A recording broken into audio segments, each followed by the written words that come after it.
Hello, you wonderful people, and welcome to another episode of Not Too Comic Book. This being a show where I talk about TV shows that are adaptations of comic books. For today's episode, I'm going to talk about Resident Alien Season 3, Episode 3. A lot of really interesting things went down in this episode, so let's break it down. This episode in particular ended up being an interesting blend of, obviously the show is always serious and funny, but this one in particular was kind of like serious and funny, but sad in a lot of ways. It was really interesting.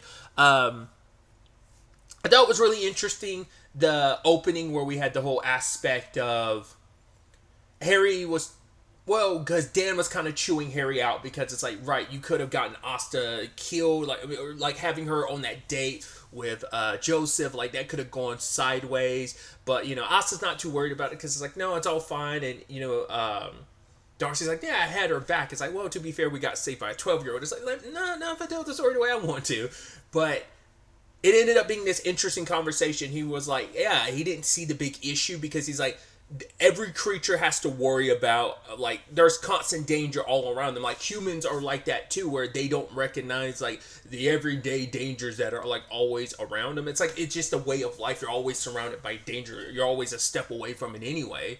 But I thought that theme was going to come back a little bit more full circle later on when he's hanging around Max. And it's like, oh, Max is in this precarious situation. I thought he'd realize, like, oh, man, I shouldn't have brought you into this. I thought that's where that theme was going. But, I mean, I guess overarching, it does still go that direction with everything he ends up discovering in this episode. He's still planning on, once again, he's even more determined to save this world from the Greys and their plans, essentially. So I guess that's the through line that ultimately ends up like connecting the beginning of the episode and the tail end of the episode, the kind of lesson that was kind of learned in between. But either way, Ben, Kate, and Max are going to go to Yellowstone. The moment Harry finds out about that, he decides, like, oh, I'm going to go along. And it's like, yeah, but my parents, he's like, yeah, they want to take me to Yellowstone so I can play with, like, the yellow stones and be in, I want to say, nature. And just Kate's nodding along, which once again I love that he just has to like Harry the character is like basically freestyling. It's kind of just like figuring stuff out as he's saying it, but he's using that excuse like, yeah, dead parents, so I want to come along, so let me come along. So they accept him, which I love the whole thing of apparently he was just literally recapping episodes of Law and Order, because I constantly forget how much Law and Order, specifically OG Law and Order, Harry has watched and is obsessed with. I mean, it's interesting because this whole thing was set up, at least from Ben's perspective, of he wanted to kind of give Kate that time to relax. But the problem is everything that could be done went wrong, because it's like, oh, like they can't even get like a hot stone massage because that person got like a storm hit or whatever. So they don't have that person. The manicurist is also like the receptionist, and she does her nails, but like her nails have piercings in them. It's like, and I love being like, oh, look, I just somehow managed to get that through the nail. So that's kind of a no. And just like every aspect of the trip did not go the way they were kind of hoping it would. I even love later on, it's like, oh, let's go somewhere. You, Ben, pick a place, close your eyes. And it's like, oh, Kate suggested a place. And she's like, yeah, let's go there. And Ben says, okay. Harry's like, oh, do you actually want to go there, or you're only going there because your wife wants to go there? It's like, well, I want to go there because my wife wants to go there, and I want to make her, and I love it when she's happy. And it's like, well, that's no way to live life. But obviously Harry's trying, because Harry doesn't also know that Kate has a connection to this, because he only knows that Ben's the one being abducted, but obviously Kate is as well. That was actually the opening to the episode. I actually forgot that was the very beginning of the episode, which was heartbreaking. Her, like, with the baby and being, like, is that supposed to be, like, it's supposed to be her own baby, right? Because I was wondering, like, are they getting different mothers taking care of babies? Is that what it is? Or is it just trying to probably get the mothers to spend time with their babies, which, it's so unclear what that is and what the correlation is with everything they ultimately have planned. I have an idea. So I'm going to jump ahead a little bit. We know that Harry ends up finding out, like, at one of their facilities, because it's like a gravel place that it's a gravel company that they're using as kind of a front. Well, Harry goes there and ultimately discovers like this underground cavern where they are storing up tons and tons and tons of water. But Harry believes like he figured out what their plan is. It's to basically drill down, have that water funnel into the core. Specifically here because there's like latent volcanoes, and so they want to use that to cause it to erupt, basically making it a natural bomb. I guess it would like what that would do in the grand scheme of things, I guess, in conjunction with the amount of water and just the volcano itself, I guess just would erupt and just lead to devastation. Like, I don't know if it would, like, it probably won't blow up the planet, but it probably would kill a lot of life on the planet. And I guess in the same vein of what future Harry saw the world he was from before he went back in time and everything. I'm assuming kind of that state of the world and how that, but I mean, that was like, wasn't that like hundreds of years later? I can't remember. Like, Harry was wandering the world and everything was so like dilapidated and destroyed and gone, and it just looked very like apocalyptic. I'm assuming like maybe it has something to do with the Yellowstone of it all, maybe.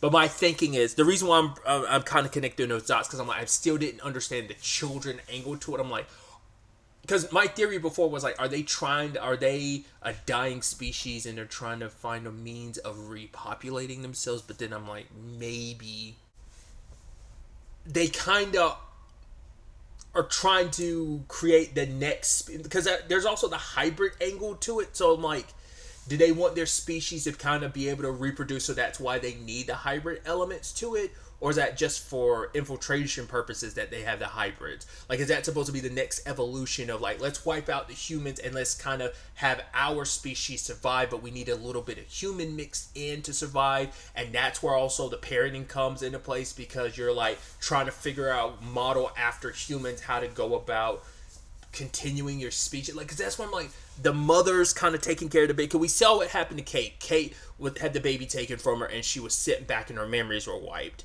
And then we saw behind her another woman was kind of being brought in just to sit in the same spot. So I'm like, are you preparing soldiers or something? Like, I just don't get the children and element thing, because they've been doing this for a while. I just don't get it. Like, I mean, it's got to be some part of some larger experiment that they're like looking at these different factors, and I just don't know how it factors in completely.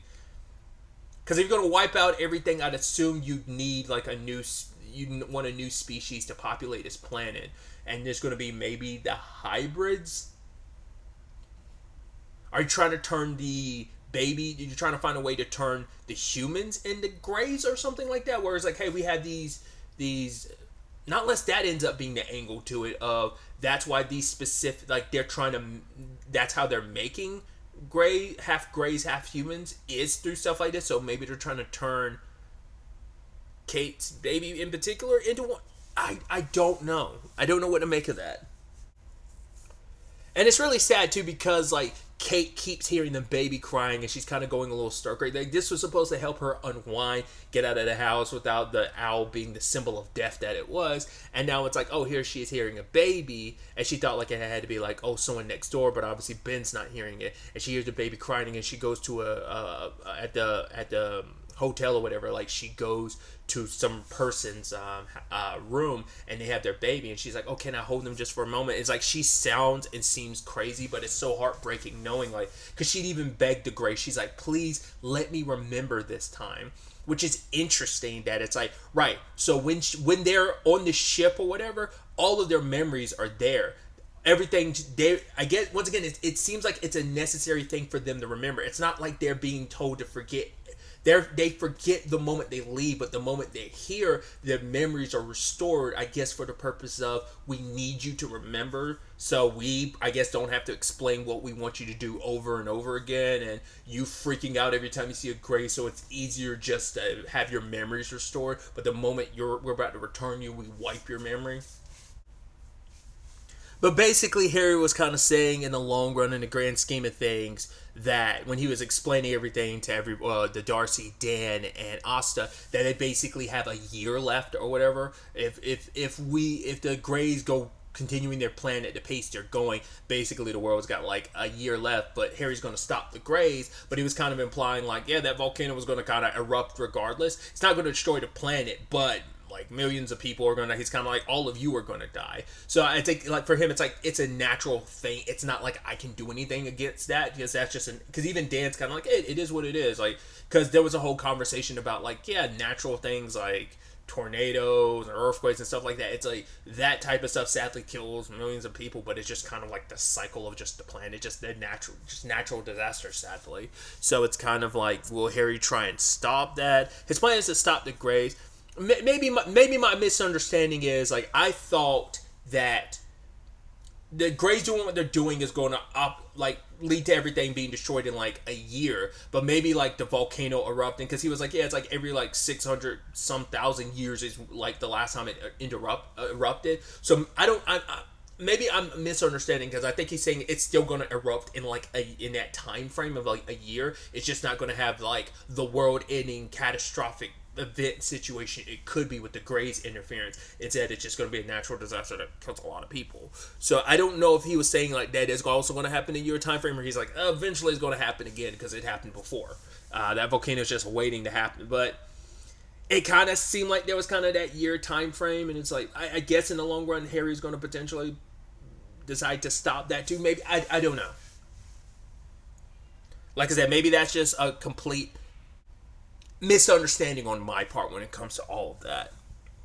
Which, speaking of Asta and Darcy and Dan, Liv had, she was asking around about, she doesn't know it's Harry, but, oh, here's someone with the alien tracker. Oh, here's someone in plaid, and they're trying to figure out who it is. Obviously, Darcy immediately recognized it, got to Asta, and it's like, right. I love that it's like, oh, don't try and warn Henry. It smashes her cell phone. It's like, that they could pull those records digitally. They don't actually need the physical phone. And Darcy's like, yeah, I realize that now after I've already smashed your phone to bits.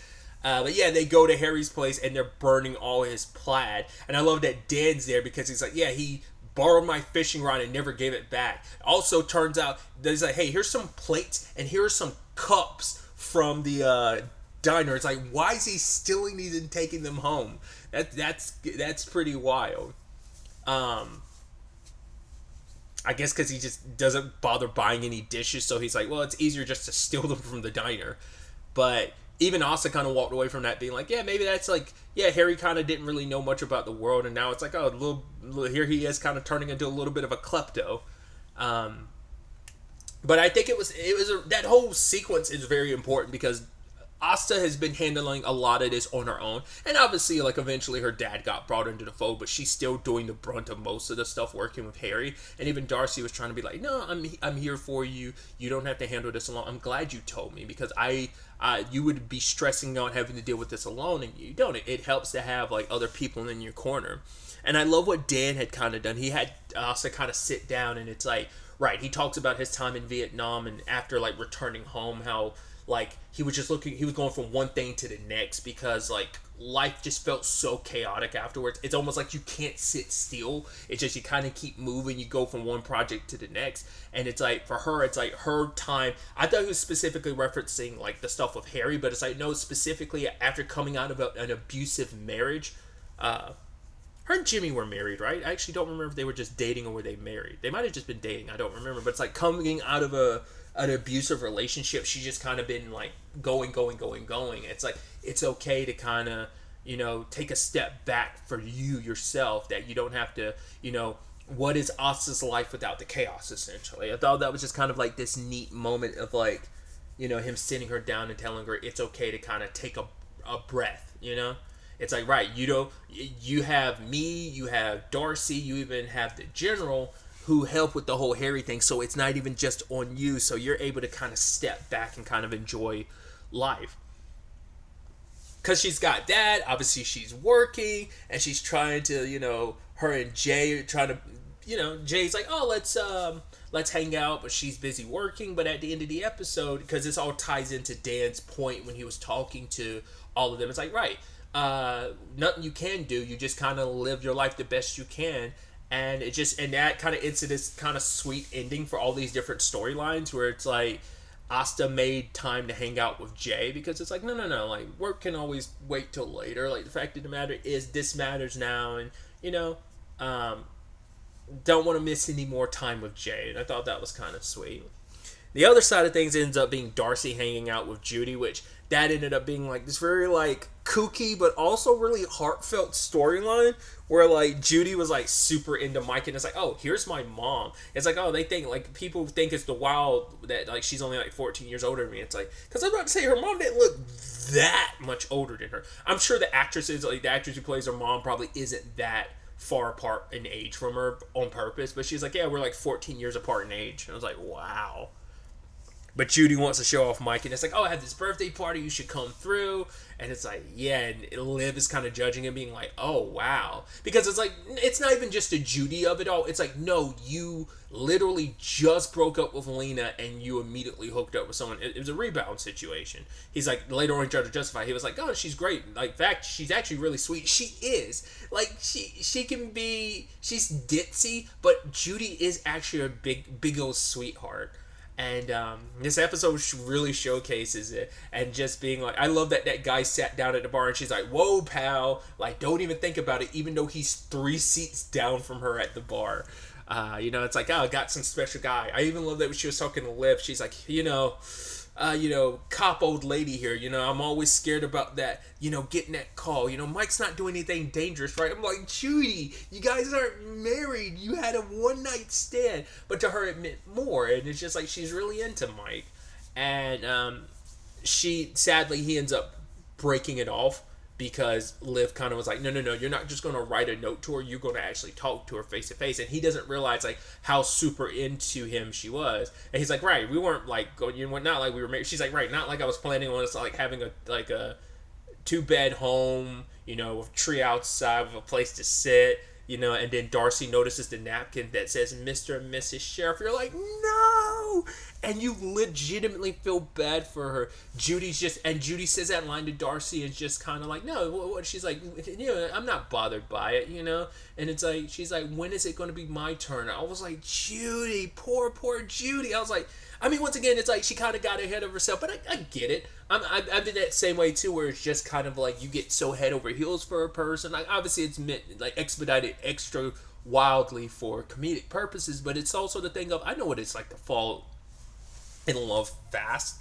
Like, you're quick to fall in love, and it's just it's sad, and it's just, that was just heartbreaking. But I love that Darcy was there to console her, but also to show up there at her birthday party. I was like, that's neat, because they are like really, really good friends, and it's just like having someone in her corner. It's just, it's nice after all of that. So, speaking of Mike, he's there kind of being there for Liv. When I'm trying, like, do correct me if I'm wrong, is this their first time meeting Liv's Nana? Because like, we've heard the horror stories, but running into her in person, and like that story in the newspaper that was talking about Liv being a liar and calling her out and stuff like that. Yeah, it turns out a lot of that inside source ended up being her own grandmother. It's like, that's horrendous. And it's like, saying like, oh, telling her to like fix her uniform, cover up, basically, because it's like, even though she's like covered up, but it's like closing her jacket more and fixing her tie. It's like, oh, looking like some street whore or something like that. It's like, Jesus.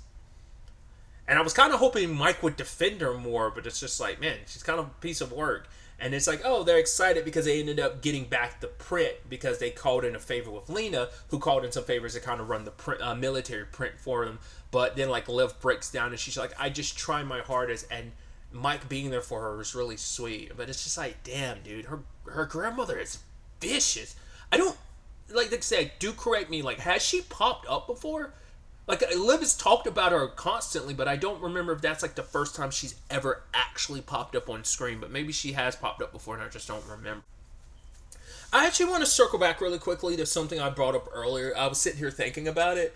I brought up that whole point earlier of like, oh yeah, I thought they were going to connect the whole Asta of like, oh, like, why are you putting like Asta in danger with the whole Max thing? And they never did in my head, but now that I sat here and thought about it for a bit, I'm like, well, I guess technically they did, because, well, he has his own reasons for not telling Max, but I think maybe on some level, Harry's not telling Max the truth about the Greys and what he's really up to, or what everything was all about, initially was because it's like, well, I don't want to get you in the middle of all this, even though he's coming at this situation as like the new alien hunter.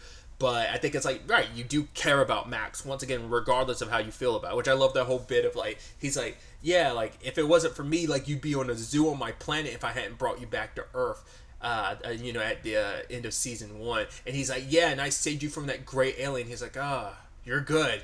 Tit for tat. You got a lot of tit. And he was like, that's super, like, gross and inappropriate.